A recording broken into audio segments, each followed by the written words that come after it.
कहानी की शुरुआत होती है हमारे मेन कैरेक्टर काजुमा से, जो कि अपनी लाइफ से बहुत परेशान होता है और सोचता रहता है कि काश मैं किसी दूसरी दुनिया में री इनकारनेट हो जाऊं। यहाँ तक कि उसके घर वाले भी उससे बहुत नफरत करते हैं क्योंकि वो बस दिन रात गेम खेलता रहता है। पर एक दिन सुबह जब वो एक और गेम लेकर वापस आ रहा होता है तो वो देखता है कि एक लड़की एक ट्रक के सामने आ जाती है, जिसे बचाने के चक्कर में काजुमा की जान चली जाती है। मौत के बाद वो दूसरी दुनिया में पहुंचता है जहाँ एक्वा नाम की एक गॉडेस उसका स्वागत करती है। काजुमा सबसे पहले उस लड़की के बारे में पूछता है कि क्या वो ठीक है। एक्वा बताती है कि लड़की बिल्कुल ठीक है और उसे कुछ नहीं हुआ क्योंकि वो कोई ट्रक नहीं बल्कि एक बहुत ही धीमी स्पीड वाला ट्रैक्टर था जो पहले ही रुक गया था। असल में काजुमा की मौत ट्रैक्टर की टक्कर से नहीं बल्कि डर के मारे हार्ट अटैक से हुई थी, क्योंकि उसे लगा कि एक बड़ा ट्रक उसे कुचल देगा। एक्वा हंसती हुई कहती है कि काजुमा पहला ऐसा इंसान है जो इस तरह मरा है। डर के मारे उसकी पैंट तक गीली हो गई थी। हॉस्पिटल के डॉक्टर्स और यहाँ तक कि उसके घर वाले भी जब उसकी मौत की वजह सुनते हैं तो सब बहुत जोर जोर से हंसते हैं। एक्वा बताती है कि अब उसके पास दो रास्ते हैं, या तो वो स्वर्ग चला जाए या फिर एक नई दुनिया में नई जिंदगी शुरू करे। एक्वा कहती है कि स्वर्ग में कुछ नहीं रखा है, वहाँ कोई शरीर नहीं मिलेगा और बस पूरे दिन बैठकर धूप सेकनी पड़ेगी। लेकिन अगर वो नई दुनिया को चुनता है तो उसे एक ऐसी जगह भेजा जाएगा जहाँ लोग एक डेविल किंग और उसकी सेना से बहुत डर कर रहते हैं। इसी डर की वजह से बहुत कम लोग वहाँ जाना पसंद करते हैं। पर इस नई दुनिया में काजुमा को उसकी पुरानी यादों के साथ भेजा जाएगा और वो अपने साथ कोई भी एक ताकतवर हथियार या कोई टैलेंट चुनकर ले जा सकता है। वहाँ की भाषा बोलने में भी उसे कोई परेशानी नहीं होगी। अब काजुमा अपने लिए सबसे अच्छी पावर या टैलेंट चुन रहा होता है, पर एक्वा लगातार उसका मजाक उड़ा रही होती है। इस बात से परेशान होकर काजुमा आखिरी में एक्वा को ही चुन लेता है। क्योंकि ये नियम के मुताबिक सही था तो तुरंत एक और देवी वहाँ आती है और इस बात को पक्का कर देती है। एक्वा रोती चिल्लाती रहती है कि वो तो खुद एक देवी है, उसे कैसे कोई ले जा सकता है और उसे लड़ना भी नहीं आता। पर नियम के मुताबिक एक्वा को जबरदस्ती काजुमा के साथ ही भेजा जाता है और काजुमा इस बात से बहुत ज्यादा खुश होता है। अब एक्वा को समझ में आता है कि असली दुख क्या होता है और उसे कैसा लग रहा था। वहीं जो दूसरी देवी आई थी वो कहती है कि अगर काजुमा डेविल किंग को मार देता है तो उसकी कोई भी एक विश पूरी कर दी जाएगी। इसके बाद दोनों उस दूसरी दुनिया पैरेलल वर्ल्ड में पहुंच जाते हैं। काजुमा बहुत खुश था क्योंकि अब वो सच में जादू यूज कर सकता था और गेम्स की तरह एडवेंचर पर जा सकता था। पर एक्वा परेशान थी कि अब वो क्या करेगी। काजुमा ने बहुत सारे गेम्स खेले थे, इसलिए वो बताता है कि सबसे पहले उन्हें एक एडवेंचरस गिल्ड में जाना होगा और वहाँ रजिस्टर करना होगा ताकि उन्हें रहने की जगह और हथियार मिल सके। पर वहां जाकर दोनों को पता चलता है कि रजिस्ट्रेशन के लिए फीस देनी पड़ेगी, जो उनके पास बिल्कुल नहीं थी। बहुत देर तक सोचने के बाद एक्वा एक बूढ़े आदमी के पास जाती है और बताती है कि वो एक्वा गॉडेस है और उसे थोड़े पैसे चाहिए। पर वो बूढ़ा आदमी एरिस गॉडेस को मानता था, जो एक्वा से नीचे की रैंक पर थी। फिर भी वो तरस खाकर एक्वा को पैसे दे देता है। एक्वा सोचने लगती है कि उसके कितने बुरे दिन आ गए हैं जो उसे अपने से छोटी रैंक वाली देवी के फॉलोअर से पैसे लेने पड़ रहे हैं। खैर, दोनों पैसे लेकर रजिस्टर करवा लेते हैं और उन्हें रजिस्ट्रेशन कार्ड मिल जाता है। उन्हें बताया जाता है कि जैसे जैसे उनका लेवल बढ़ेगा उन्हें पॉइंट्स मिलेंगे जिससे वो नई स्किल सीख सकते हैं। काजुमा फिर एक जादू की बॉल पर हाथ रखता है ताकि उसकी ताकत और कमजोरियों का पता चल सके। पता चलता है कि काजुमा की बाकी चीजें तो एकदम एवरेज हैं, पर उसका इंटेलिजेंस और लक बहुत ज्यादा हाई है। इसलिए वहाँ की लेडी उसे एक व्यापारी मर्चेंट बनने की सलाह देती है क्योंकि वो अपनी जॉब कभी भी बदल सकता था। पर काजुमा फिर भी एडवेंचरर बनना ही चुनता है। अब बारी आती है एक्वा की। एक्वा का लक और इंटेलिजेंस सबसे कम था, पर उसके बाकी सारे स्टैट्स बहुत ज्यादा हाई थे। वो जो चाहे वो बन सकती थी। इसलिए एक्वा एक आर्क प्रीस्ट बनने का फैसला करती है, जिसका काम लोगों को ठीक करना और सपोर्ट देना होता है। पर एक्वा के पास इतनी ताकत थी कि वो लड़ाई में सबसे आगे खड़ी हो सकती थी, इसलिए गिल्ड में उसका बहुत शानदार वेलकम किया जाता है। काजुमा ये देखकर सोचता है कि क्या कभी उसके लिए भी ऐसा वेलकम होगा। दूसरी तरफ एक्वा नए एडवेंचर के लिए बहुत ज्यादा खुश थी। अगले दिन से काजुमा और एक्वा गधा मजदूरी करने में लग जाते हैं क्योंकि उनके पास रहने की जगह नहीं थी और उन्हें घोड़ों के अस्तबल यानी तबेले में सोना पड़ता था। उनकी जिंदगी ऐसे ही मेहनत करते हुए निकलने लगती है। थोड़े पैसे आने की वजह से उनकी हालत पहले से थोड़ी बेहतर हो जाती है। पर रोज वही गधा मजदूरी करते हुए एक रात काजुमा को एहसास होता है कि क्या वो इस नई दुनिया में सिर्फ यही करने आया था। वो ये बात एक्वा को भी बताती है कि अगर वो डेविल किंग को नहीं मार पाए तो एक्वा कभी अपने घर वापस नहीं जा पाएगी। पर प्रॉब्लम ये थी कि लेवल बढ़ाने के लिए यहाँ कोई मॉन्स्टर यानी राक्षस था ही नहीं। सब लोग बहुत सुकून और शांति से रह रहे थे। एक्वा कहती है कि काजुमा उस पर पूरा भरोसा रखे और वो कल से ही नए एडवेंचर पर निकलेंगे। लेकिन अगले दिन एक्वा दोपहर तक घोड़े बेचकर सोती रहती है और काजुमा सोचता है कि ये जिंदगी कितनी बेकार है। काजुमा एक्वा से पूछता है कि इस शहर में तो सब खुश हैं और डेविल किंग का कोई नामो निशान नहीं है, तो वो किस डेविल किंग की बात कर रही थी। एक्वा बताती है कि ये शहर डेविल किंग के किले से सबसे ज्यादा दूर है और यहाँ कुछ ऐसा खास नहीं है जिसके लिए डेविल किंग यहाँ आकर हमला करे। अगले दिन काजुमा एक बार फिर से एक्वा पर भरोसा कर लेता है। अब काजुमा एक काम को पूरा करने के लिए आता है, जहां उन्हें 5 बहुत बड़े मॉन्स्टर फ्रॉगो यानी मेंढकों को मारना था। ये मॉन्स्टर फ्रॉग मीटिंग सीजन में बहुत एक्टिव हो जाते हैं और किसानों के गड्ढों को भी खा जाते हैं। पर इन बड़े मॉन्स्टर फ्रॉगों को देखकर काजुमा की हालत खराब हो जाती है। एक्वा इस बात पर उसका खूब मजाक उड़ाती है और कहती है कि वो काजुमा की मदद तभी करेगी जब काजुमा उसे एक देवी की तरह इज्जत देगा और रोज उसके आगे प्रार्थना करेगा। पर एक्वा तब से एक ही जगह खड़ी होकर बोल रही थी, इसलिए एक बड़ा मॉन्स्टर फ्रॉग आकर उसे सीधा निगल लेता है। आखिरी में काजुमा को ही जाकर उसे बचाना पड़ता है। काजुमा कहता है कि उन्हें अब वापस चलना चाहिए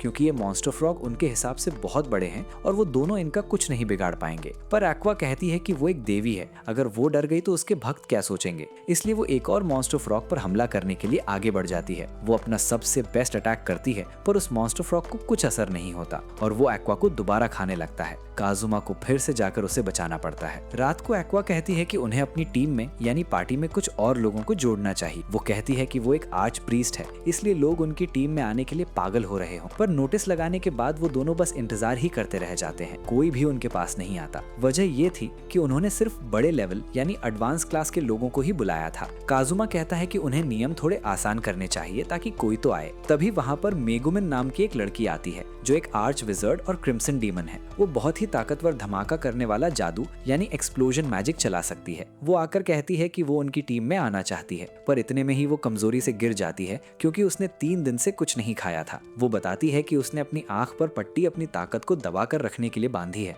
क्योंकि अगर वो इसे हटाएगी तो उसकी ताकत इतनी बढ़ जाएगी कि वो उसे संभाल नहीं पाएगी। काजुमा को उसकी बात पर भरोसा होने ही वाला होता है कि तभी मेगुमिन हंसकर कहती है कि ये सब झूठ है, उसने बस स्टाइल के लिए ये पट्टी पहनी है। एक्वा बताती है कि क्रिम्सन डीमंस जादू के माहिर होते हैं पर उनके नाम बहुत अजीब होते हैं। इस पर मेगुमिन बताती है कि उसके माता पिता का नाम युई युई और हियोइजा बुरो है। इसके बाद वो मेगुमिन का कार्ड चेक करते हैं जहां उसके स्टैट्स काफी अच्छे होते हैं। अब बारी थी उसके एक्सप्लोजन मैजिक को चेक करने की। इस जादू को तैयार करने में थोड़ा समय लगता था, इसलिए तब तक एक्वा और काजुमा को मॉन्स्टर फ्रॉगो का ध्यान भटका कर रखना था। पर एक्वा फिर से अपनी पूरी ताकत दिखाने के चक्कर में आगे बढ़ती है और मॉन्स्टर फ्रॉग उसे दोबारा खा लेता है। पर तभी मेगुमिन अपने एक्सप्लोजन मैजिक का यूज करती है जो सच में बहुत ज्यादा ताकतवर था और उससे वो मॉन्स्टर फ्रॉग ढेर हो जाता है। लेकिन उस धमाके की वजह से वहां सो रहे 2 और बड़े मॉन्स्टर फ्रॉग जाग जाते हैं। अब दिक्कत ये थी कि मेगुमिन पूरे दिन में बस एक ही बार एक्सप्लोजन मैजिक चला सकती थी और इसे चलाने के बाद वो चल फिर भी नहीं सकती थी। नतीजा ये होता है कि वो मॉन्स्टर फ्रॉग आकर एक्वा और मेगुमिन दोनों को निगल लेते हैं और आखिरी में काजुमा को ही धाकर उन दोनों की जान बचानी पड़ती है। वापस आते समय मेगुमिन बताती है कि उसे सिर्फ एक्सप्लोजन मैजिक ही आता है और वो कोई दूसरा जादू नहीं सीखना चाहती। एक्वा उसे समझाती है कि अगर ऐसी बात है तो वो कोई दूसरा जादू क्यों नहीं सीख लेती, पर मेगुमिन साफ मना कर देती है क्योंकि उसे सिर्फ इसी जादू से प्यार है, चाहे वो इसे दिन में एक ही बार यूज कर पाए और उसके बाद बेहोश हो जाए। काजुमा को समझ आ जाता है कि ये लड़की भी किसी काम की नहीं है, इसलिए वो उससे पीछा छुड़ाने की कोशिश करता है। पर मेगुमिन उन्हें छोड़ने के मूड में बिल्कुल नहीं थी और उनके साथ रहने के लिए कुछ भी करने को तैयार थी। इन दोनों लड़कियों को मॉन्स्टर फ्रॉग के चिपचिपे लिक्विड यानी स्लाइम में लिपट कर रोते हुए और काजुमा को उनसे पीछा छुड़ाते हुए देखकर रास्ते के लोगों को लगता है कि काजुमा ने उनके साथ कोई गलत हरकत की है और अब उन्हें छोड़ रहा है। मेगुमिन लोगों की इस गलत फहमी का फायदा उठाने लगती है और उनके सामने ऊंची आवाज में कहती है कि वो काजुमा की हर बात मानेगी, वो जो चाहे उसके साथ कर सकता है। लोग उसे गलत ना समझें इसलिए उसे चुप कराने के लिए काजुमा को मजबूरी में उसे अपनी टीम ने रखना ही पड़ता है।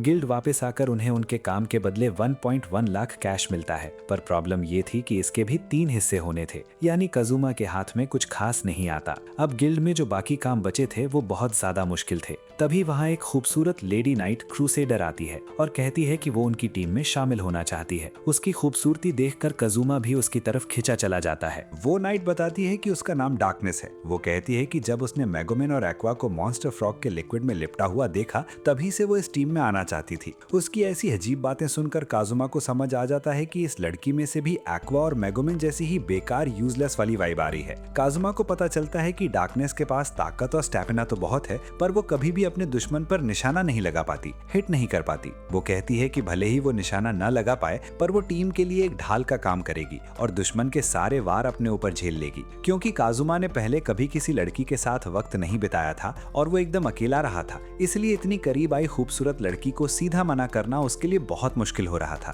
फिर काजुमा उसे बताता है कि यहाँ तो रोज मॉन्स्टर लड़कियों को निगल जाते हैं और ये सुनकर डार्कनेस गुस्सा होने की बजाय और ज्यादा खुश हो जाती है। उसकी ऐसी बातें सुनकर काजुमा समझ जाता है कि ये लड़की एक नंबर की ठरकी है। अगले दिन काजुमा देखता है कि एक्वा ने एक नई पार्टी स्किल सीखी है जिससे वो सबका मनोरंजन कर रही थी। काजुमा फिर मेगुमिन से समझता है कि लेवल बढ़ने और काम पूरा करने पर जो पॉइंट्स मिलते हैं उनसे नई स्किल सीखी जा सकती हैं, लेकिन इसके लिए पहले किसी ऐसे बंदे को ढूंढना होगा जो वो स्किल जानता हो, तभी पॉइंट्स देकर उसे सीखा जा सकता है। इसका मतलब काजुमा चाहे तो मेगुमिन का एक्सप्लोजन मैजिक भी सीख सकता है, पर अभी उसके पास सिर्फ 3 पॉइंट्स थे, इसलिए वो कोई सस्ती और आसान स्किल सीखना चाहता था। इतने में डार्कनेस फिर से टीम में आने की जिद करने लगती है। काजुमा जब मना करता है तो वो नखरे दिखाने लगती है। तभी वहाँ उसकी दोस्त क्रिस आती है जो एक चोर थी। क्रिस बताता है कि वो काजुमा को चोरों वाली स्किल सिखा सकती है जिसमें बहुत कम पॉइंट्स लगते हैं और इसके बदले उसे बस एक ड्रिंक चाहिए। काजुमा मान जाता है और क्रिस उसे स्टील स्किल सिखाती है जिससे दूर से ही कोई भी चीज चुराई जा सकती है। क्रिस मिसाइल के तौर पर काजुमा का वॉलेट चुरा लेती है और कहती है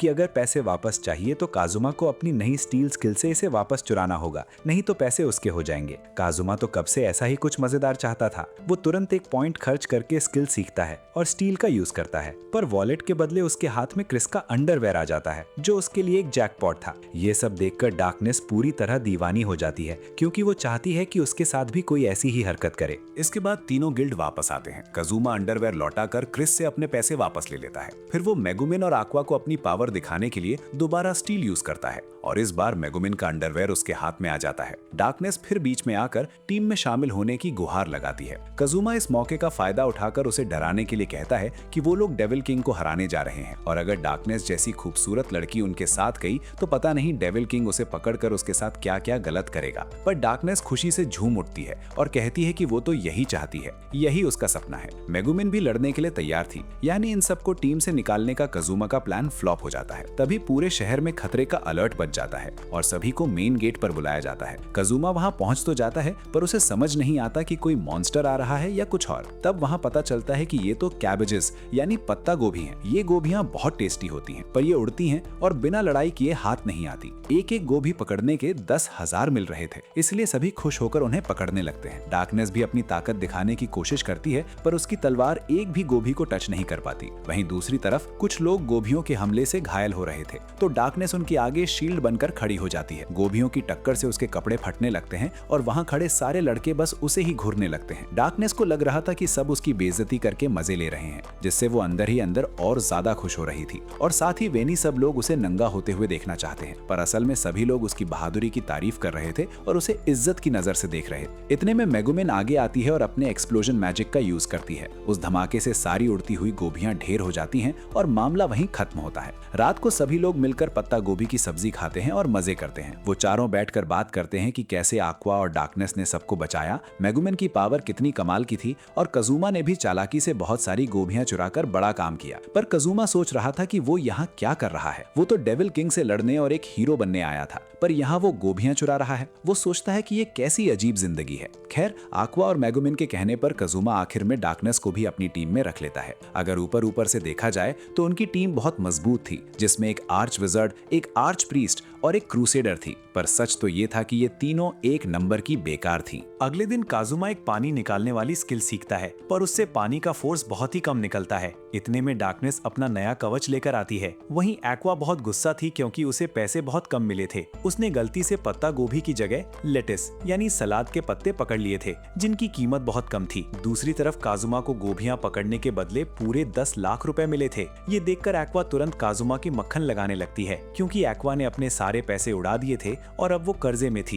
एक्वा इतना ज्यादा पीछे पड़ जाती है कि काजुमा को मजबूरी में उसे पैसे देने ही पड़ते हैं। इसके बाद काजुमा नए कपड़े और नई तलवार लेकर नए एडवेंचर के लिए एकदम रेडी हो जाता है। जब वो नया काम ढूंढने गिल्ड पहुंचे तो उन्हें पता चलता है कि वहां सिर्फ बहुत मुश्किल और खतरनाक मिशंस ही बचे हैं। ऐसा इसलिए था क्योंकि डेविल किंग का एक सेनापति पास के ही एक किले में रहने आया था, जिसके डर से बाकी सारे छोटे मॉन्स्टर्स कहीं छुप गए थे। अब अगले दिन से काजुमा रोज मेगुमिन के साथ बाहर जाने लगता है ताकि मेगुमिन खुले में अपने एक्सप्लोजन मैजिक की प्रैक्टिस कर सके। और जादू चलाने के बाद काजुमा उसे अपनी पीठ पर उठाकर वापस लाता था क्योंकि उसके पास चलने की ताकत नहीं बचती थी। वो दोनों एक पुराने खाली किले पर रोज जादू चलाते थे, जिसमें मेगुमिन को बड़ा मजा आता था। अब ये उनका रोज का नियम बन गया था। वहीं दूसरी तरफ एक्वा को एक दुकान पर पार्ट टाइम नौकरी मिल गई थी और डार्कनेस कुछ दिन की ट्रेनिंग के लिए अपने घर गई हुई थी। ऐसे ही करते हुए महीने बीत जाते हैं। काजुमा को एहसास होता है कि मेगुमिन का जादू सच में बहुत ताकतवर है और वो सोचता है कि जब उसके पास काफी पॉइंट्स पॉइंट्स होंगे तो वो भी ये स्किल सीखेगा। एक दिन काजुमा कहता है कि उन्हें डेविल किंग को हराने का ख्वाब छोड़ देना चाहिए, क्योंकि ना तो उसके पास ऐसी ताकत है और ना ही उसकी टीम के पास। ये सुनकर एक्वा रोने लगती है और कहती है कि अगर ऐसा हुआ तो वो कभी अपने घर वापस नहीं जा पाएगी। काजुमा उसे समझाता है कि उसे कोई ढंग का काम करना चाहिए जिससे पैसे मिले, और अपनी हीलिंग स्किल उसे सिखा देनी चाहिए, क्योंकि उसके अलावा एक्वा किसी काम की नहीं है। ये सुनकर एक्वा और भी ज्यादा जोर जोर से रोने लगती है, पर एक्वा का ये रोना बस एक नाटक था ताकि काजुमा दोबारा से डेविल किंग को हराने के लिए मान जाए। इतने में ही पूरे शहर में इमरजेंसी का अलर्ट बज जाता है और सभी को लड़ाई के लिए मेन गेट पर बुलाया जाता है, क्योंकि वहाँ डेविल किंग का सेनापति बेल्डिया खुद आया हुआ था। बेल्डिया गुस्से में कहता है कि वो अभी कुछ दिन पहले ही पास वाले किले में रहने आया है, पर आखिर वो कौन सा पागल है जो रोज आकर उसके किले पर एक्सप्लोजन मैजिक चला जाता है। ये सुनकर सभी लोग एक दूसरी लड़की की तरफ देखने लगते हैं, पर वो लड़की साफ मना कर देती है कि उसे ये जादू नहीं आता। तभी मेगुमिन खुद आगे आती है और सीना तान कर बताती है कि ये काम उसी का है। बेल्टिया हैरान होकर पूछता है कि क्या वो पागल है और उससे लड़ना चाहती है। मेगुमिन पहले तो बड़े तशन में अपना इंट्रो देती है और झूठ मूठ की कहानी बनाती है कि किले पर रोज अटैक करना उसके प्लान का हिस्सा था, ताकि बेल्डिया खुद बाहर आ जाए। बेल्डिया कहता है कि ये सब बकवास है। तब मेगुमिन डर कर असली वजह बताती है कि वो एक मैगे यानी जादूगर है, और अगर वो रोज अपना जादू यूज नहीं करेगी तो वो मर जाएगी। बेल्डिया कहता है कि उसने ऐसी अजीब बात पहले कभी नहीं सुनी, पर क्या इसका मतलब यह है कि वो हमला करना बंद नहीं करेगी? बेल्डिया आगे कहती है कि वो पहले एक ईमानदार नाइट हुआ करता था, इसलिए वो कमजोरों पर वार नहीं करता। तभी एक्वा सामने आती है, पर बेल्डिया उसे देखकर कहता है कि एक्वा का लेवल इतना कम है कि वो उसे खत्म यानी प्योरीफाई नहीं कर सकती। गुस्से में आकर बेल्डिया मेगुमिन पर एक भयानक श्राप डालने लगता है कि 7 दिन के बाद उसकी बहुत दर्दनाक मौत हो जाएगी, पर डार्कनेस तुरंत सामने आकर वो श्राप अपने ऊपर झेल लेती है। बेल्डिया कहता है कि अब मेगुमिन की गलती की सजा डार्कनेस को अपनी जान देकर चुकानी होगी, और वो वहां से जाने लगता है। लेकिन डार्कनेस अपनी ठलकी बातें शुरू कर देती है और चिल्लाकर कहती है कि उसे सब पता है कि बेल्डिया ऐसा क्यों कर रहा है। वो कहती है कि बेल्डिया की गंदी नजर उस पर है और वो उसे अपने किले में ले जाकर उसके साथ गलत हरकतें करना चाहता है, जिसके बाद ही वो श्राप हटाएगा। वो आगे कहती है कि बेल्डिया भले ही उसका शरीर पाले, पर उसका दिल कभी नहीं जीत पाएगा। बेल्डिया खुद चक्कर में पड़ जाता है कि उसने तो ऐसा कुछ सोचा ही नहीं था। खैर, वो आखिरी में कहता है कि अगर वो लोग उसके किले तक पहुंच गए तो वो इस श्राप को हटा देगा। बेल्डिया के जाने के बाद डार्कनेस बहुत उदास हो जाती है, क्योंकि बेल्डिया ने उसके साथ सच में कुछ गलत नहीं किया। पर मेगुमिन और काजुमा एकदम इमोशनल होकर किले पर जाने के लिए तैयार हो जाते हैं, ताकि वो अपनी दोस्त डार्कनेस की जान बचा सके। डार्कनेस उन्हें रोकती है कि उन्हें अपनी जान खतरे में नहीं डालनी चाहिए। पूरा माहौल एकदम इमोशनल हो गया था, पर तभी एक्वा आती है और बहुत ही आराम से डार्कनेस के उस श्राप को खत्म कर देती है। ये देखकर बाकी सब तो खुश हो जाते हैं, पर काजुमा, मेगुमिन और डार्कनेस का डब्बा गोल हो जाता है, क्योंकि एक तो डार्कनेस के साथ अब कुछ अजीब नहीं होने वाला था, और दूसरा उनका सारा इमोशनल मोटिवेशन बेकार चला गया। अगले दिन काजुमा सोचता है कि वो यहाँ एक बढ़िया एनिमे हीरो वाली जिंदगी जीने आया था, पर यहाँ तो कुछ और ही रायता फैल गया है। इतने में एक्वा आकर कहती है कि उन्हें कोई नया काम क्वेस्ट करना ही पड़ेगा, क्योंकि वो कर्जे में डूबती जा रही है। सभी लोग मान तो जाते हैं, पर गिल्ड में सिर्फ बहुत खतरनाक काम ही बचे थे। आखिरी में उन्हें एक ऐसा काम मिल जाता है जहाँ उन्हें एक झील के पानी को साफ करना था, जिसे कुछ खतरनाक एलिगेटर मॉन्स्टर्स ने गंदा कर दिया था, और पानी साफ करने का ये काम एक्वा बहुत आराम से कर सकती थी, और इस काम के बदले उन्हें पूरे 3 लाख रुपए मिलने वाले थे। पर एक्वा बताती है कि इस झील को साफ करने में पूरे 12 घंटे लगेंगे, और वहाँ खतरनाक मगरमच्छ एलिगेटर्स भी होंगे, इसलिए बाकी तीनों को उसकी रक्षा करनी होगी। तभी काजुमा को एक जबरदस्त आइडिया आता है। वो सभी लोग एक्वा को एक मजबूत पिंजरे में बंद करते हैं और झील के अंदर डाल देते हैं, ताकि वो अंदर बैठकर बिना किसी खतरे के पानी साफ कर सके। 2 घंटे बीत जाते हैं और एक्वा पिंजरे में बैठे बैठे बोर होते हुए पानी साफ करती रहती है, पर थोड़ी देर बाद वहाँ खतरनाक मगरमच्छ आ जाते हैं और पिंजरे को तोड़कर एक्वा को खाने की कोशिश करने लगते हैं। ये देखकर एक्वा की हालत खराब हो जाती है और वो डर के मारे अपनी पूरी जान लगा देती है ताकि पानी जल्दी साफ हो जाए। क्योंकि उसे पैसे भी चाहिए थे, इसलिए वो पीछे भी नहीं हट सकती थी। आखिरी में पूरे 7 घंटे की मेहनत के बाद वो झील को पूरी तरह साफ कर देती है और वो मॉन्स्टर्स भी वहाँ से चले जाते हैं। पर इस हसीन हादसे से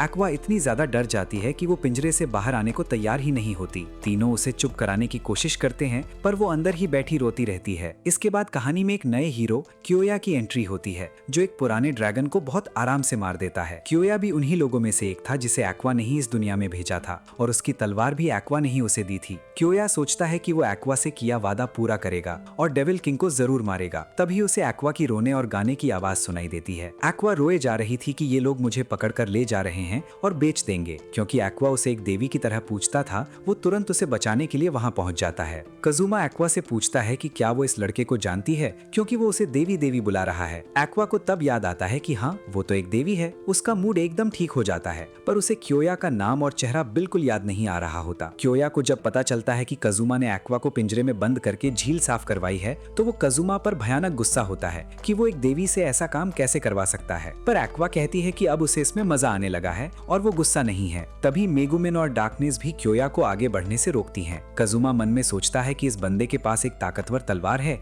इसलिए इतना उड़ रहा है। अगर असल सच पता चल जाए तो ये सबसे पहले भागेगा। क्योया उन तीनों लड़कियों को अपने साथ चलने के लिए कहता है और वादा करता है कि वो उन्हें एक ऐशो आराम वाली जिंदगी देगा। पर एक्वा, मेगुमिन और डार्कनेस को वो बंदा एक नंबर का चिपकू यानी कि क्रीपी लगता है। मेगुमिन और डार्कनेस तो उसे पीटने के मूड में थी। कजुमा कहता है कि ये तीनों तुम्हारे साथ नहीं जाना चाहती और वो चारों वहाँ से निकलने लगते हैं। पर क्योया उनका रास्ता रोक लेता है और कहता है कि वो एक्वा को इस हालत में नहीं छोड़ सकता। वो कजुमा को एक मुकाबले के लिए ललकारता है और कहता है कि अगर वो जीता तो एक्वा उसके साथ चलेगी और अगर कजुमा जीता तो जो कजुमा कहेगा वही होगा। कजुमा बिना कोई वक्त कमाए सीधा हमला करता है और अपनी स्टील स्किल का यूज करके पलक झपकते ही क्योया की वो कीमती तलवार चुरा लेता है। कजुमा उसके तलवार चुराने के बाद क्योया के सिर पर दे मारता है और उसे वहीं ढेर करके ये मुकाबला जीत जाता है। तभी क्योया की टीम की दो लड़कियां कहती हैं कि ये तलवार सिर्फ क्योया की है और वही इसका यूज कर सकता है। एक्वा भी इस बात को पक्का करती है कि इसकी पावर का यूज सिर्फ क्योया ही कर सकता है। कजुमा थोड़ा सोचता और कहता है कि अब से ये तलवार मेरी हुई और वहाँ से जाने लगता है। वो दोनों लड़कियां गुस्सा होकर तलवार वापस मांगती हैं तो कजुमा कहता है कि वो जेंडर इक्वालिटी का बहुत बड़ा सपोर्टर है। वो उन दोनों को पीट भी सकता है और उनका बहुत कुछ स्टील भी कर सकता है, उसे कोई फर्क नहीं पड़ता। ये सुनकर वो दोनों डरकर वहाँ से भाग जाती हैं। इसके बाद जब वो गिल्ड वापस आते हैं तो उन्हें 3 लाख के बदले सिर्फ 1 लाख रुपए ही मिलते हैं। वजह ये थी कि जिस पिंजरे को क्योया ने तोड़ा था उसे ठीक करने का खर्चा 2 लाख रुपए आया था। एक्वा इस बात पर क्योया पर बहुत गुस्सा होती है। तभी क्योया वहाँ कजुमा की पूरी कुंडली निकाल कर आता है और सबके सामने कहता है कि कजुमा एक अंडरवेयर चोर है और लड़कियों को लिक्विड में नहलाता है। और इतने में एक्वा आकर क्योया को एक जोरदार मुक्का मारती है और कहती है कि उसकी वजह से उनका 3 लाख का नुकसान हुआ है, इसलिए वो पैसे भरे। क्योया डरकर पैसे दे देता है। अब एक्वा को 3 लाख के बदले पूरे 4 लाख मिल चुके थे, इसलिए वो बहुत खुश हो जाती है। क्योया फिर कजुमा से अपनी तलवार वापस मांगता है, पर कजुमा साफ कह देता है कि वो तो तलवार को कब का बेचकर खा चुका है। डार्कनेस फिर पूछती है कि वो लड़का बार बार एक्वा को देवी क्यों कह रहा था। मौका देखकर एक्वा बताती है कि वो सच में एक देवी है, पर दोनों लड़कियों को लगता है कि एक्वा ने कोई ख्वाब देखा है। इतने में शहर में एक और खतरे का अलर्ट बज जाता है और सभी को, खास करके कजुमा और उसकी टीम को मेन गेट पर बुलाया जाता है क्योंकि सेनापति बेल्डिया दोबारा वहां आया था और इस बार वो बहुत ज्यादा गुस्से में था। बेल्डिया बताती है कि उसके गुस्से की वजह ये है कि मेगुमिन अभी तक रोज आकर उसके किले पर एक्सप्लोजन मैजिक चला रही थी। काजुमा गुस्से भी मेगुमिन पर चिल्लाता है तो मेगुमिन कहती है कि पहले वो खाली मैदान में जादू चलाती थी, पर जब से उसने किले पर जादू चलाना शुरू किया है उसे बहुत ज्यादा मजा आने लगा है। काजुमा पूछता है कि जब वो जादू के बाद चल नहीं पाती तो उसके साथ वहाँ कौन जाता था। तब पता चलता है कि ये काम एक्वा का था। बेल्डिया कहता है कि वो अब किसी को नहीं छोड़ेगा और सभी को उनकी दोस्त डार्कनेस की तरह तड़प तड़प कर मरना होगा। पर जैसे ही वो डार्कनेस को एकदम सही सलाट देखता है तो वो दंग रह जाता है कि ये कैसे हो गया। एक्वा उस पर हंसने लगती है और कहती है कि ये कितना बड़ा बेवकूफ है, इसे लगा कि हम इसका श्राप नहीं हटा पाएंगे। इस बात पर बेल्डिया का गुस्सा 7वें आसमान पर पहुंच जाता है। तभी एक्वा उस पर पानी साफ करने वाला जादू सेक्रेड हाइनेस सेक्रेड चला देती है, जिससे बेल्डिया की हालत खराब हो जाती है। डर के मारे वो लड़ाई के लिए अपनी एक भूत सेना यानी अनडेड आर्मी को बुला लेता है। काजुमा समझ जाता है कि बेल्डिया डर गया है, इसलिए सेना बुलाई है। एक्वा दोबारा उस पर हमला करती है जिससे बेल्डिया फिर से डर जाता है, पर इस बार वो गुस्से में अपनी सेना को पूरे शहर को खत्म करने का ऑर्डर दे देता है। बेल्डिया की सेना के सारे भूत यानी अनडेड आर्मी बस एक्वा के पीछे पड़ जाते हैं और एक्वा डर के मारे उन्हें अपने पीछे दौड़ाते हुए सीधा काजुमा की तरफ ही भागती हुई आती है। क्योंकि सारी सेना एक साथ भाग रही थी इसलिए मेगुमिन उन पर निशाना नहीं लगा पा रही थी। तब काजुमा दिमाग लगाता है और एक्वा को लेकर सीधा मेगुमिन के सामने आ जाता है जहाँ बेल्डिया भी खड़ा था। काजुमा मेगुमिन को वहीं से हमला करने के लिए कहता है जहाँ से निशाना लगाना बहुत आसान था। मेगुमिन ठीक वैसा ही करती है और एक भयानक धमाका करती है जिससे पूरी भूत सेना एक झटके में खत्म हो जाती है। पर बेल्डिया अभी भी बच जाता है और वो खुद लड़ने के लिए आगे बढ़ता है। उसे रोकने के लिए डार्कनेस सामने आ जाती है। काजुमा सोच रहा था कि मेगुमिन अब दूसरा हमला नहीं कर सकती और एक्वा के जादू का भी कोई खास असर नहीं हो रहा, तो अब वो ये लड़ाई कैसे जीतेंगे। इतने में शहर के कुछ और एडवेंचरर्स लड़ने आते हैं, पर बेल्डिया अपने सिर को धड़ से अलग करके हवा में फेंक देता है और ऊपर से सब कुछ देखते हुए उन 5 को बहुत आराम से ढेर कर देता है। ये देखकर एक लड़की चिल्लाती है कि क्योया ही उन्हें बचा सकता है, पर उन बेचारों को क्या पता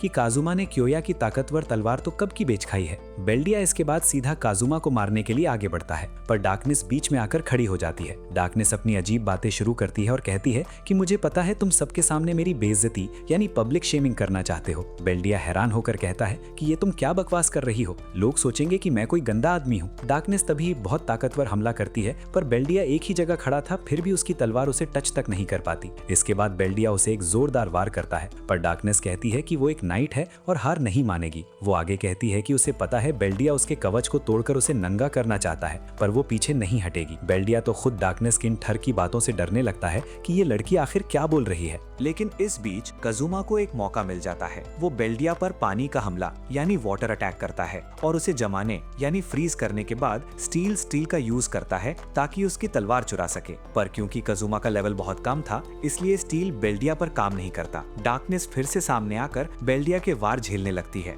और बेल्डिया उसे बहुत पीटता है, जिसमें डार्कनेस को बहुत मजा आ रहा था। तभी कजुमा को याद आता है कि जैसे ही उसने पानी से हमला किया था, बेल्डिया पीछे हट गया था। कजुमा दोबारा पानी का यूज करता है और बेल्डिया फिर पीछे हट जाता है। कजुमा समझ जाता है कि पानी ही बेल्डिया की सबसे बड़ी कमजोरी यानी वीकनेस है। वो शहर के सारे एडवेंचरर्स को चिल्लाकर कहती है कि जो भी पानी का जादू जानते हैं वो सब बेल्डिया पर पानी फेंकें। सभी लोग ऐसा ही करने लगते हैं। अब बारी थी एक्वा की, जो फ्लड लाने वाला भयानक पानी का जादू चला सकती थी। कजुमा के बहुत रिक्वेस्ट करने के बाद एक्वा ये जादू करने के लिए तैयार होती है। एक्वा को तैयार होता देख बेल्डिया डर के मारे वहाँ से भागना चाहता है, पर डार्कनेस उसे जकड़ लेती है और भागने नहीं देती। नतीजा ये होता है कि एक्वा एक बहुत बड़ा पानी का हमला कर देती है। पानी इतना ज्यादा था कि शहर की सुरक्षा वाली दीवार यानी प्रोटेक्टिव वॉल भी टूट जाती है। इस भयानक हमले से बेल्डिया बहुत ज्यादा कमजोरी तो हो जाता है, पर वो अभी तक पूरी तरह हारा नहीं था। बेल्डिया भले ही बच गया था, पर इस बार कजुमा सही मौका देखकर अपनी स्टील स्किल चलाता है और सीधा बेल्डिया का सर ही चुरा लेता है। कजुमा सबको बताता है और सभी लोग बेल्डिया के सर से फुटबॉल खेलने लगते हैं। बेल्डिया का यहाँ पूरा मजाक बनकर रह जाता है। इसके बाद एक्वा अपने सबसे पावरफुल जादू यानी सेक्रेड हाइनेस सेक्रेट का यूज करती है और बेल्डिया को हमेशा के लिए खत्म कर देती है। लड़ाई खत्म होने के बाद एक्वा उन लोगों के लिए प्रार्थना करने लगती है जो इस लड़ाई में मारे गए थे, पर तभी वो देखती है कि वो सभी लोग तो जिंदा हैं। असल में एक्वा के पास ऐसी ताकत थी कि वो हाल ही में मरे हुए लोगों को बहुत आराम से जिंदा कर सकती थी। इसके बाद गिल्ड में सभी लोग मिलकर जोरदार पार्टी करते हैं और एक्वा तो पीने के बाद एकदम तल्ली हो जाती है। तभी वहाँ की लेडी आकर बताता है कि बेल्डिया को मारने के बदले उन्हें पूरे 30 करोड़ यानी 300 मिलियन का इनाम मिला है। ये सुनकर कजुमा की खुशी का ठिकाना नहीं रहता, क्योंकि अब उन्हें गधा मजदूरी नहीं करनी पड़ेगी और वो एक आराम की जिंदगी जी सकेंगे। गिल्ड के सारे लोग कजुमा और उसकी टीम के लिए चीयर्स कर रहे थे। अब ये चारों अकेले में मीटिंग करने बैठते हैं कि कौन कितने पैसे लेगा, पर तभी वहाँ वही लेडी आकर एक बुरी खबर सुनाती है। वो बताती है कि एक्वा ने जो बाढ़ लाकर शहर की प्रोटेक्टिव वॉल तोड़ी थी, उसे ठीक करने का खर्चा पूरे 34 करोड़ आया है। इसका मतलब इनाम के पैसे कटने के बाद भी ये चारों अब 4 करोड़ के कर्जे में डूब चुके हैं और ये सब हुआ था एक्वा के उस आफत वाले पानी के हमले की वजह से। यानी अब उन्हें कर्जा चुकाने के लिए फिर से मजदूरी करनी पड़ेगी और डेविल किंग को मारने के बारे में सोचना ही पड़ेगा। अगली सीन में ठंड यानी विंटर का मौसम शुरू हो जाता है। काजुमा बहुत गुस्से में था कि एक्वा की वजह से वो अभी तक कर्जे में है और इस कड़क तो ठंड में उनकी हालत खराब हो रही है। पर एक्वा उल्टा झगड़ा करती है कि उसी की वजह से बेल्डिया हारा था। दोनों के बीच बहस चल ही रही होती है कि तभी मेगुमिन और डार्कनेस भी वहां आ जाती हैं। वो देखते हैं कि बाकी सारे एडवेंचरर्स बेल्डिया को मारने का इनाम लेकर मजे कर रहे हैं, पर उन्हें पैसे कमाने के लिए नया काम ढूंढना पड़ेगा। वो लोग जब बोर्ड पर काम चेक करते हैं तो वहाँ सिर्फ मुश्किल मिशन ही बचे थे, पर उन्हें एक आसान काम मिल जाता है जिसमें उन्हें स्नो स्प्राइट्स यानी बर्फ के छोटे जीवी को मारना था। एक को मारने के 1 लाख रुपए मिलने वाले थे और उन्हें मारना बहुत आसान था, इसलिए वो इसी काम को चुन लेते हैं। पर काजुमा ध्यान देता है कि डार्कनेस इस आसान काम को देखकर भी बहुत खुश हो रही थी, जबकि उसे तो सिर्फ खतरनाक मॉन्स्टर्स ही पसंद आते हैं। खैर वो लोग बर्फ वाली जगह पर पहुंचते हैं और बहुत आराम से उन स्नो स्प्राइट्स को मारने लगते हैं। एक्वा तो कुछ को जिंदा ही पकड़ लेती है ताकि गर्मियों में उनका यूज फ्रिज की तरह कर सके, पर तभी मेगुमिन फिर से अपने एक्सप्लोजन मैजिक का यूज करती है और एक झटके में सारे स्नो स्प्राइट्स को खत्म कर देती है। पर अब बारी थी असली बॉस की, जिसका नाम था विंटर शोगन, जिसके ऊपर बहुत बड़ी इनामी राशि रखी गई थी। डार्कनेस को उससे लड़ने के लिए हद से ज्यादा एक्साइटेड हो रही थी, क्योंकि उसे पता था कि विंटर शोगन उसे बहुत बुरी तरह पीटेगा और वो बिल्कुल यही चाहती थी। विंटर शोगन अपने पहले ही हमले में डार्कनेस की तलवार के 2 टुकड़े कर देता है, जिसे देखकर काजुमा की बिल्कुल फट जाती है। एक्वा बताती है कि स्नो स्प्राइट्स को जो भी मारने आता है उनके दिमाग में जो चल रहा होता है ये उसी का रूप ले लेते हैं। यानी यहाँ जापान से कोई आया था जिसके दिमाग में नेपोलियन भरा हुआ दिमाग था और इसी वजह से विंटर शोगन पैदा हुआ है। एक्वा तुरंत अपने पकड़े हुए स्नो स्प्राइट्स को आजाद कर देती है और घुटनों पर बैठकर बाउ डाउन करके माफी मांगने लगती है। वो काजुमा को भी ऐसा ही करने के लिए कहती है, क्योंकि उसने सुना है कि ऐसा करने से विंटर शोगन माफ कर देता है। पर डार्कनेस झुकने को तैयार नहीं थी, क्योंकि वो एक नाइट थी, इसलिए काजुमा जबरदस्ती उसे पकड़कर झुकाता है, क्योंकि अगर वो ऐसा नहीं करती तो उसकी मौत पक्की थी। पर अभी तक काजुमा खुद नहीं झुका था और जब तक वो अपनी तलवार फेंककर झुकने जाता तब तक विंटर शोगन आकर उसे मार देता है। मौत के बाद कजुमा एक बार फिर आफ्टर लाइफ में पहुंच जाता है। इस बार वहां एरिस नाम की देवी उसका स्वागत करती है और उसे कजुमा की मौत पर बहुत बुरा लग रहा होता है। वो कजुमा को कहती है कि वो इस बार उसे जापान में एक बहुत अच्छी फैमिली और आरामदायक जिंदगी देगी और कजुमा जो चाहे बदलाव भी कर सकता है। कजुमा ये सुनकर बहुत खुश हो जाता है क्योंकि इतना सब झेलने के बाद आखिरकार उसे उस फक्तू दुनिया से छुटकारा मिल रहा था। पर साथ ही साथ वो रोने भी लगता है क्योंकि वो आक्वा और बाकी लड़कियों के साथ थोड़ा और वक्त बिताना चाहता था। अब जैसे ही एरिस उसे नए जन्म के लिए भेजने वाली होती है तभी वहां आक्वा की आवाज गूंजने लगती है जो कजुमा को उठने के लिए कह रही थी क्योंकि वो उसे इतनी आसान से मरने नहीं देगी। आक्वा ने उसके शरीर को दोबारा जिंदा करना शुरू कर दिया था। एरिस कहती है कि नियम के मुताबिक ऐसा नहीं हो सकता, जो एक बार मर गया उसे दोबारा उस जिंदगी में वापस नहीं भेजा जा सकता। पर आक्वा यहाँ से एरिस को ऐसी भयानक डांट लगाती है कि एरिस डर के मारे कजुमा को वापस जिंदा करने के लिए मान जाती है। वापस जिंदा होने के बाद तीनों लड़कियां उसे देखकर बहुत खुश होती हैं, पर कजुमा मन में सोच रहा होता है कि क्या वो आक्वा को बदलकर एरिस को अपनी टीम में लग सकता है क्योंकि एरिस बहुत ज्यादा क्यूट और अच्छी थी। कजुमा को तब पता चलता है कि विंटर शोगुन ने उसका सिर काट कर धड़ से बिल्कुल अलग कर दिया था और अब वापस आने के बाद आक्वा उसे दिखाती है कि उसने एक स्नो स्प्राइट को सबसे छुपाकर अपने पास रख लिया है। कजुमा कहता है कि वो उसे मारना चाहता है क्योंकि उसे मारने पर पूरे 1 लाख रुपए मिलेंगे, पर आक्वा उसे बर्फ की तरह यूज करना चाहती थी। इसके बाद जब रात को खाना खाने की बारी आती है तो तीनों लड़कियां सारे पैसे खर्च करके ढेर सारा खाना ऑर्डर कर देती हैं, जबकि कजुमा सोच रहा था कि उनके पास जो थोड़े से पैसे बचे हैं उन्हें वो बहुत बचा बचा कर खर्च करेंगे ताकि पूरी ठंड निकल जाए। पर इन लोगों ने सारा पैसा एक ही रात के खाने में उड़ा दिया। कजुमा अब दुख में सोचने लगता है कि उसे शायद जापान में ही नया जन्म ले लेना चाहिए था। ठंड से बचने के लिए एक दिन आक्वा कजुमा का ट्रैक सूट ही जलाने लगती है, जिसे कजुमा किसी तरह छीन कर बचाता है और कहता है कि तुम अपने कपड़े क्यों नहीं जला देती। उनकी इस झगड़े में जो थोड़ी बहुत आग जल रही थी वो भी बुझ जाती है। इसके बाद कजुमा आक्वा को लेकर एक दुकान पर जाता है। उस दुकान की मालकिन का नाम विज था। विज को देखते ही आक्वा बहुत गुस्सा हो जाती है क्योंकि विज एक मरे हुए लोगो जैसी जीवी थी जिसे लिच कहा जाता है। पर विज सच में एक बहुत अच्छी लड़की थी जो हर रात भटकती हुई आत्माओं को आजाद करती थी। एक दिन जब विज ये काम नहीं कर पा रही थी तो उसकी जगह काजुमा और एक्वा ने ही उन आत्माओं को मुक्ति दिलाई थी और दोनों पहली बार विज से ऐसे ही मिले थे। अब काजुमा उसके पास एक नई स्किल सीखने आया था, पर एक्वा इसके बिल्कुल खिलाफ थी। जब विज को पता चलता है कि एक्सेस ऑर्डर की देवी है तो वो उससे दूर हटने लगती है क्योंकि उसने सुना था कि एक्सेस ऑर्डर के लोगों से ऐसे दूर रहो जैसे वो कोई बीमारी हो, और एक्वा तो उनकी देवी थी। इसलिए ये बात सुनकर एक्वा का गुस्सा और बढ़ जाता है। विज आगे बताती है कि बेल्डिया को मारना बहुत बड़ी बात थी क्योंकि वो एक बेहतरीन तलवारबाज था। काजुमा पूछता है कि क्या तुम उसे जानती थी, तो विज हाँ कहती है क्योंकि वो खुद भी डेविल किंग के 8 सेनापतियों यानी वैसल्स में से एक है। ये सुनते ही एक्वा सीधा विज के ऊपर कूद पड़ती है उसे मारने के लिए क्योंकि उसे लगता है कि इससे उन्हें बहुत सारे पैसे मिलेंगे, बिल्कुल बेल्डिया को मारने की तरह। वो अलग बात है कि बेल्डिया को मारने के बाद भी वो लोग कर्जे में डूबे हैं, पर एक्वा को लगता है कि विज को मारकर उनका कर्जा उतर जाएगा। विज डर कर बताती है कि उसने डेविल किंग के किले के ऊपर बस एक सुरक्षा दीवार बनाई है, इसके अलावा उसने कभी किसी को कोई नुकसान नहीं पहुंचाया, इसी वजह से उसके ऊपर कोई इनाम भी नहीं रखा गया है। पर एक्वा फिर भी उसे खत्म करना चाहती है। काजुमा को तब पता चलता है कि डेविल किंग के किले का रास्ता तभी खुलेगा जब उसके सारे सेनापतियों को हरा दिया जाएगा क्योंकि डेविल किंग ने ऐसा ही नियम बनाया था। एक्वा कहती है कि उन्हें विज को अभी मार देना चाहिए, पर विज रोने लगती है कि वो इतनी जल्दी मरना नहीं चाहती। काजुमा एक्वा को रोकता है क्योंकि अगर वो अभी डेविल किंग के पास पहुंच भी गए तो अपने कम लेवल की वजह से कुछ नहीं कर पाएंगे। काजुमा विज से पूछता है कि उन लोगों ने उसके साथी बेल्डिया को मारा है तो क्या उसे उन पर गुस्सा नहीं आ रहा। विज बताती है कि वो बेल्डिया के ज्यादा करीब नहीं थी, उल्टा बेल्डिया तो एक नंबर का ठरकी था जो अपने कटे हुए सिर को जमीन पर फेंक कर उसके स्कर्ट के नीचे देखने की कोशिश करता रहता था। विज आगे बताती है कि उसके पास एक स्पेशल स्किल है जिससे वो अपने दुश्मन की जादू की ताकत यानी उनका माना सूख यानी सकआउट कर सकती है। काजुमा को लगता है कि यह स्किल उनके बहुत काम आ सकती है क्योंकि उनकी अपनी हमला करने की ताकत बहुत ही कम है। इसके बाद विज उन्हें दिखाती है कि उसकी इस ताकत यानी ड्रेन टच का यूज कैसे किया जाता है और वो इसका डेमो एक्वा के ऊपर करके दिखाती है। काजुमा तुरंत स्किल को सीख लेता है, पर दूसरी तरफ एक्वा मौका देखकर चुपचाप विज को ही खत्म करने में लगी हुई थी, जिसे काजुमा दोबारा चिल्लाकर रोकता है। पर तब तक विज बेचारी बहुत ज्यादा धुंधली यानी ट्रांसपेरेंट हो चुकी थी। तभी वहाँ एक नया बंदा आता है और अगले ही पल वो चारों एक बहुत बड़े महल यानी मैंशन के सामने खड़े होते हैं। असल में उन्हें इस महल से भूत भगाने का काम मिला था। उन्हें वहाँ की भटकती आत्माओं को ऐसे खत्म करना था कि वो दोबारा कभी वापस ना आए, क्योंकि इससे पहले भी लोगों ने उन्हें भगाया था पर वो बार बार वापस आ जाती थी। अगर ये चारों इस मैंशन को भूत मुक्त कर देते हैं तो उन्हें इस आलीशान महल में हमेशा के लिए रहने की जगह मिल जाएगी। एक्वा घमंड में कहती है कि इस बार भूत वापस नहीं आएंगे, क्योंकि वो खुद एक आर्क प्रीस्ट और देवी है और वो सब कुछ चुटकियों में भगा देगी। इसलिए बाकी तीनों महल की साफ सफाई का काम शुरू कर देते हैं और सब कुछ एक्वा पर छोड़कर आराम करने चले जाते हैं। इस नए महल में खुद का अलग कमरा मिलने पर कासुमा बहुत ज्यादा खुश था, पर तभी उसे एक्वा के चिल्लाने की आवाज आती है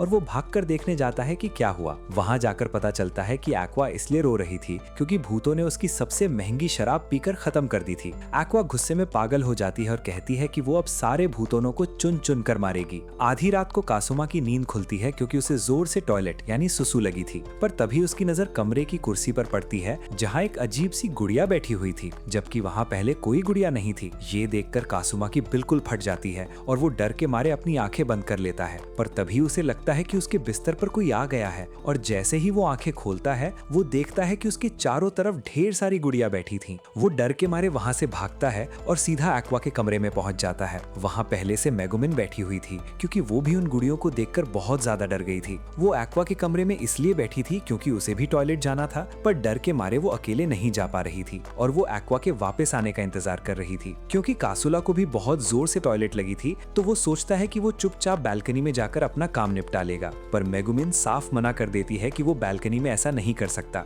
अब दोनों के बीच इसी बात को लेकर बहस शुरू हो जाती है कि बालकनी में सुसु करना है या नहीं करना है। तभी उन्हें दिखता है कि बालकनी से ढेर सारी गुड़िया उनकी तरफ बढ़ रही हैं। दोनों डर के मारे वहां से भागते हैं। क्योंकि दोनों को ही जोर से टॉयलेट लगी थी तो मेगुमिन पहले अंदर चली जाती है और कासुमा बाहर खड़ा होकर उसे जल्दी करने को कहता है। इतने में कासुमा देखता है कि गुड़िया उनके पास पहुंचने वाली हैं, तो वो मेगुमिन को तुरंत बाहर आने को कहता है। जब मेगुमिन बाहर नहीं आती तो काजुमा खुद दरवाजा खोलता है और उसे पकड़कर वहां से भाग निकलता है, पर टॉयलेट न जाने की वजह से काजुमा की हालत खराब हो रही थी तो मेगुमिन उसकी मदद करने के लिए एक पॉट यानी बर्तन लेकर आती है और कहती है कि वो इसमें अपना काम कर ले। काजुमा भी मजबूरी में इसका यूज करने के बारे में सोचने लगता है क्योंकि उसके पास कोई और रास्ता नहीं था। मेगुमिन डर के मारे इतनी पागल हो जाती है कि वो महल के अंदर ही अपना एक्सप्लोजन मैजिक शुरू करने के लिए मंत्र पढ़ने लगती है। काजुमा उसे तुरंत रोकता है क्योंकि अगर जादू चल गया तो पूरा महल ही तबाह हो जाएगा। तभी कोई उनका दरवाजा खोलने की कोशिश करता है तो काजुमा बिना देखे ही उसे जोरदार पीट देता है, पर असल में वो एक्वा थी जो उन्हें ये बताने आई थी कि उसने सारे भूतों को भगा दिया है। अगले दिन वो दोनों गिल्ड जाकर इस बारे में बताते हैं। वहाँ उन्हें पता चलता है कि उस मैंशन के पास एक कब्रिस्तान है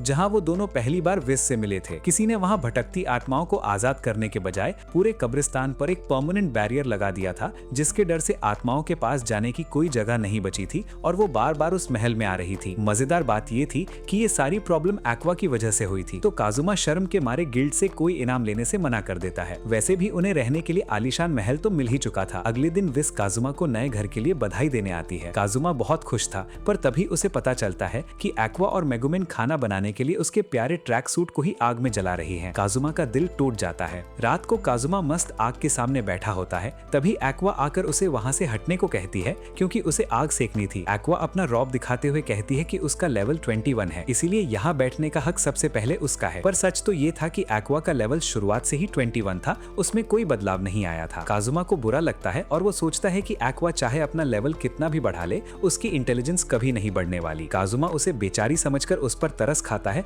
और चुपचाप वहाँ से चला जाता है। अगले दिन मार्केट में काजुमा की मुलाकात दो एडवेंचरर्स कीट्स और डस्ट से होती है जो एक गली में छुपकर कुछ देख रहे थे। जब काजुमा उनसे पूछता है तो वो बताते हैं कि ये एक ऐसी जगह है जिसके बारे में सिर्फ लड़कों यानी मेल एडवेंचरर्स को ही पता होना चाहिए और वो काजुमा को अपने साथ अंदर ले जाते हैं। अंदर जाकर काजुमा जो कुछ देखता है वो बस देखता ही रह जाता है। उसे लगता है जैसे वो जन्नत में आ गया हो। काजुमा को ले जाकर एक सीट पर बिठाया जाता है और एक लेडी आकर उसे बताती है कि वो सभी सक्यूबस यानी सपनों में आने वाली परियां हैं। उनका काम मेल एडवेंचरर्स को सुकून देना और उनका स्ट्रेस कम करना है, क्योंकि बेचारे एडवेंचरर्स बहुत छोटे कमरों में रहते हैं जहां वो कुछ नहीं कर सकते, और अगर वो किसी फीमेल एडवेंचरर के साथ कुछ करने की कोशिश करेंगे तो उनकी पिटाई हो जाएगी। इसलिए यहाँ उन्हें इस प्रॉब्लम का सोल्यूशन दिया जाता है। काजुमा को यहाँ एक फॉर्म भरना होगा जिसमें उसे लिखना होगा कि उसे कैसी लड़की चाहिए, वो कौन हो और क्या करती हो। रात को सोते समय उसे बिल्कुल वैसा ही सपना दिखाया जाएगा जिसमें वो पूरे मजे कर सकता है। ये जानकर कजुमा की खुशी का ठिकाना नहीं रहता। वो लेडी जाने से पहले उसे समझाती है कि वो रात को शराब यानी अल्कोहल बिल्कुल न पिए, क्योंकि अगर वो बहुत गहरी नींद में सो गया तो उसे सपना नहीं आएगा। वापस आने पर कजुमा देखता है कि आज घर पर एक शानदार रॉयल डिनर का इंतजाम था जो डार्कनेस की फैमिली ने भेजा था। खाना इतना टेस्टी था कि कजुमा खुद को रोक नहीं पा रहा था। तभी एक्वा दिखाती है कि इस खाने का मजा शराब के साथ और बढ़ जाता है और वो सभी पीने लगते हैं। कजुमा भी गलती से पीने ही वाला होता है कि उसे उस लेडी की बात याद आ जाती है। वो अपने मन को समझाता है कि वो बिल्कुल नहीं पिएगा। जब सब उसे पीने को कहते हैं तो वो झूठ बोल देता है कि वो बाहर से पी कर आया है, इसलिए अब और नहीं पिएगा। कजुमा को उन्हें मना करने में बुरा तो लग रहा था, पर वो सोचता है कि उसके लिए ये शानदार शराब ज्यादा जरूरी है या वो सपना। उसका दिमाग जवाब देता है कि सपना ज्यादा जरूरी है और वो सबको बाय बोलकर सोने चला जाता है। कमरे में जाने के बाद बहुत कोशिश करने पर भी कजुमा को नींद नहीं आती, क्योंकि वो रात के सपने को लेकर बहुत ज्यादा एक्साइटेड था। इसलिए वो खुद को शांत यानी रिलैक्स करने के लिए नहाने चला जाता है। थोड़ी देर बाद जब उसे थोड़ी थोड़ी नींद आने लगती है तभी वो देखता है कि डार्कनेस वहाँ आती है। वो भी वहाँ नहाने के लिए आई थी, पर उसे बिल्कुल अंदाजा नहीं था कि कजुमा पहले से ही अंदर मौजूद है। उसको लग रहा होता है कि ये सब उसके सपने का हिस्सा है और उसे डार्कनेस की बॉडी बहुत प्यारी लगती है। वो बिना डरे डार्कनेस को उसे नहलाने के लिए कह देता है, क्योंकि उसे लगता है कि ये सपना उसकी उंगलियों पर चल रहा है और जो वो कहेगा डार्कनेस को वही करना पड़ेगा। डार्कनेस तो शर्म के मारे एकदम लाल हो जाती है और उसे समझ नहीं आता कि क्या करे, पर कजुमा इतने बजे और हक से बोल रहा था कि डार्कनेस मना नहीं कर पाती और उसे नहलाने लगती है। उसे समझ नहीं आ रहा होता कि वो ऐसा क्यों कर रही है और उसे लगता है कि कजुमा किसी थरकी बूढ़े की तरह बातें कर रहा है। इससे पहले कि आगे कुछ हो पाता, उन्हें एक्वा के चिल्लाने की आवाज आती है। कजुमा गुस्से में बाहर आता है कि क्या एक्वा उसे सपने में भी चैन से जीने नहीं देगी।